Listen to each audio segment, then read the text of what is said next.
Tonight on KGW News. This is really about the exploitation of young female athletes. A former Oregon runner takes Nike and her former coach to court. The verbal abuse she says ruined her career. Plus, did the vaccine mandate actually get more healthcare workers to get the shot?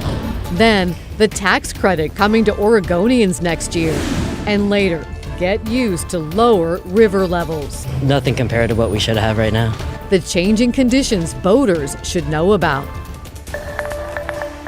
I got nowhere to go. See, I got nowhere to go, and it's stressing me out. Residents at a North Portland apartment building are faced with a tough decision. Find a new home or risk getting sick.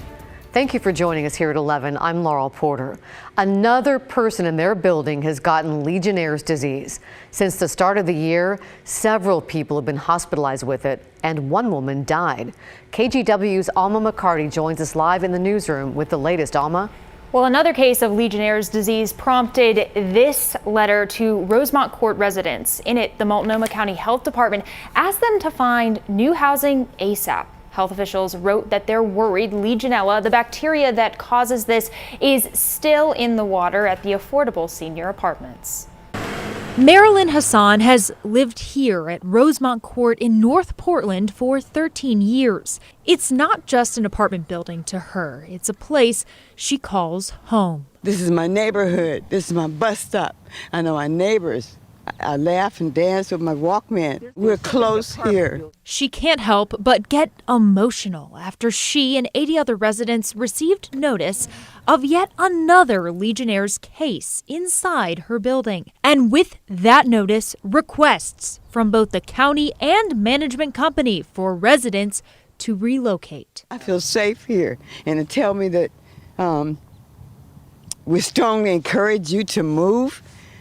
That's almost like telling me, get my behind out. Yeah. On September 30th, another resident at Rosemont was confirmed to be sick with Legionnaires' disease, a severe form of pneumonia or lung infection. This case marks the 14th this year after the outbreak began back in January. But several residents, even some who say they've been sick with the disease this year, tell us they don't plan to leave or find a new place. Stay here.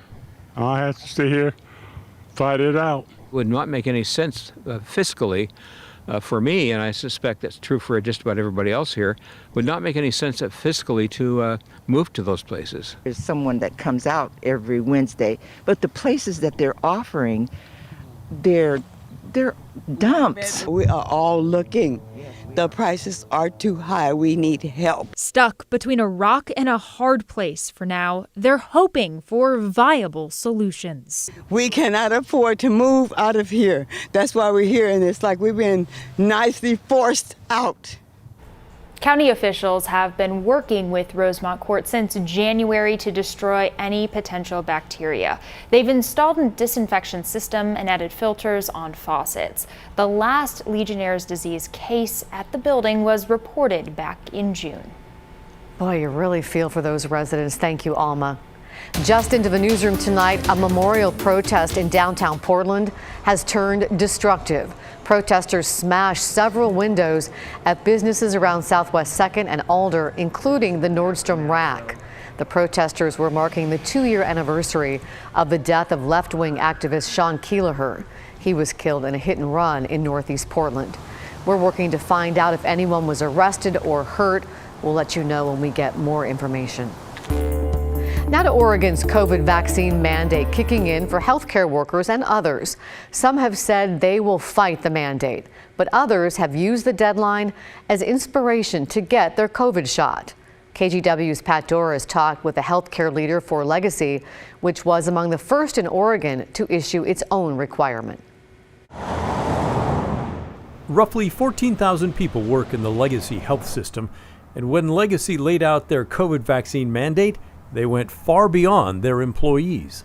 Anyone who comes to a Legacy facility, whether it's a hospital, a clinic, an outpatient, environment, any Legacy person they interact with, whether it's a volunteer, an employee, a provider, a student, any Legacy person, a vendor, they interact with or they see will be fully vaccinated. Sonia Steves is the Vice President and Chief Human Resources Officer for Legacy Health. She said the system's firm stance has helped increase vaccinations there. From early August, we have tried to be extremely clear about the consequences and our commitment to having an environment that is 100% vaccinated. Legacy reports that before the mandate, 85% of all employees were vaccinated. Now, with the mandate, the number has moved to 95%. Another 1% have at least one dose. About 700 are on unpaid leave. Kaiser Permanente reports before the mandate, 79% of workers were vaccinated, and after, the number moved to 89%. About 170 are on unpaid leave. Providence reports that their vaccination rate moved from 80% to 90% with the mandate. At OHSU, the mandate moved the vaccination rate from 86% to 94%. And Salem Health reports their vaccination rate moved from 75% to 88% after the mandate. Back at Legacy, Steve said hundreds applied for religious or medical exemptions, but a majority were rejected. She won't say exactly how many. She anticipates lawsuits to try and stop the mandate. In the meantime, she said Legacy is hoping the holdouts will change their minds and get vaccinated. We will, when they meet that requirement, we will welcome them back, and we will honor, if it's within a year, we'll honor all of their years of service as a rehire. Pat Doris, KGW News. Washington's vaccine mandate for many workers takes full effect on Monday, and it appears that has pushed vaccination rates up. At a free medical clinic in Longview, they've been administering a lot of Johnson & Johnson vaccine. The nonprofit Community Health Partners runs the clinic. They say they started getting more people coming in for vaccinations in the past few months as mandates were announced, and the Delta variant drove up cases and deaths. Still, they find people who are not too keen on getting the vaccine, but are getting it anyway. We'll give them all the science information, and we're not trying to twist their arm, but we'll go as slow as they need to go before they have their shot, because some people are just scared. Cowlitz County's vaccination rate is well below the statewide average, with just over half of eligible residents fully vaccinated. New at 11, U.S. borders are set to open for non-essential travel next month. But visitors from Canada or Mexico will have to be vaccinated against the coronavirus to be allowed in. This ends a 19-month freeze on non-essential travel across the borders.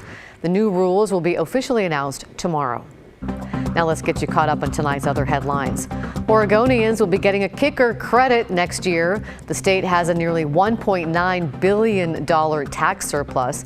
The kicker will come as a credit on your income tax return filed next year. We have a calculator on KGW.com so you can figure out how much you'll get back. New York Times columnist Nicholas Kristof is one step closer to running for Oregon governor. He told me in June he was considering a run. Then today he filed paperwork to form a campaign committee. That will allow him to fundraise for a political campaign and to hire staff, but he still hasn't officially announced he's running. An Oregon man behind some of the world's most iconic advertising campaigns has died. David Kennedy passed away Sunday. Kennedy and his partner Dan Wyden founded an agency in Portland back in 1982. They went on to produce huge campaigns like Just Do It for Nike. Now the firm has offices all around the world and decades worth of memorable campaigns. Kennedy was 82 years old. Nike and disgraced track coach Alberto Salazar are facing a major lawsuit tonight. Former Nike athlete Mary Cain is suing the pair for $20 million, alleging years of abuse. Catherine Cook talked with Cain's attorney tonight. I was emotionally and physically abused. $20 million. It's what former Nike runner Mary Cain is seeking in a lawsuit against Nike and former Nike track coach Alberto Salazar. The claim, filed Monday, describes a pattern of emotional abuse, sexist behavior, and negligence aimed at Cain, now 25. When she was 16 and a rising middle-distance star, Cain joined the now-defunct Nike Oregon project, coached by Salazar. A year later, she signed a deal with Nike. Excerpts from the lawsuit read, Salazar told her that she was too fat and that her breasts and bottom were too big. Salazar regularly warned her not to gain too much weight and compared her to other female athletes. He would say things like, "You look like expletive," "You've clearly gained 5 pounds because you ate bacon and eggs," and "You're too heavy. It's clear that your weight is why you're slow." The lawsuit claims Salazar controlled Kane's diet, leaving her malnourished.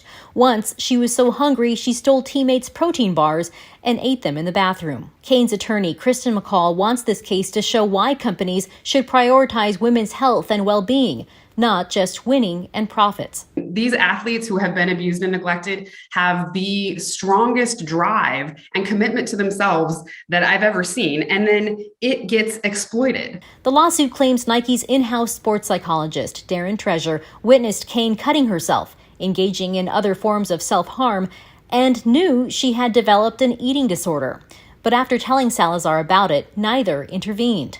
The lawsuit also claims Salazar forced Kane to continue training through injuries and illness, teased her for having panic attacks and crying, and called her weak for not being able to control her emotions. In a statement to KGW, Nike said, quote, "We don't comment on ongoing litigation. Nike is committed to positively affecting the future of sport for women and girls, and we are doing more in this space than ever before." Last summer, the U.S. Center for Safe Sport banned Salazar from track and field for life for sexual and emotional misconduct. He was already in the middle of a 4-year ban from track and field imposed by the U.S. Anti-Doping Agency. As for Mary Kane, her attorney says she spends her days supporting female athletes through her new nonprofit, Atalanta NYC. Making sure to raise the bar for female athletes. So, that's not going to stop just because of this lawsuit. Catherine Cook, KGW News.